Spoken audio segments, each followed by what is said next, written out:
I'd like to talk to you about Nandina Domestica. This is a wonderful evergreen plant, grows in sun or shade.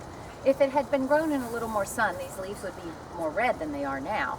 But either way, it gets beautiful red berries in the winter that grow like clusters of grapes.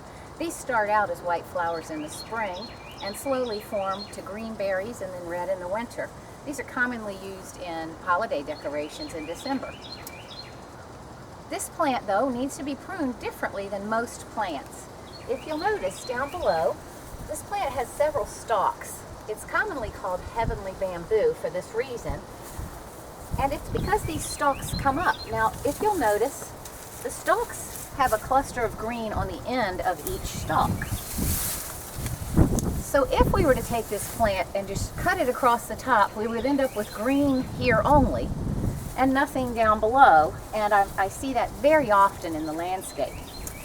So what we do instead is we look at the stalks on the plant, and the ones that are the largest around are the oldest, and we want to take out about a third of those a year.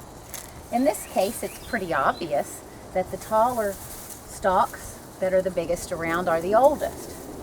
So I'm going to go ahead and, since it's now late January, take these stalks off.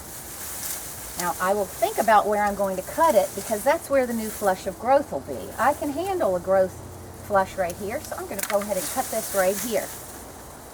Here we go. I'll put this in the house for floral arrangement. And I used a tool called the lopper. These are very easy to cut through Nandina when you use these. The only other branch that I feel this shrub needs to be removed is this one. Notice how it's old and even a little yellow. So this one I'm going to cut a little further down in here so that I get a flush of growth down here. Okay. Now as I'm doing this, I'm noticing that my highest branches are in the center of the plant. That's going to make the plant look nice and balanced as it grows up in the future years. And that's how you prune Nandina Domestica, or heavenly bamboo.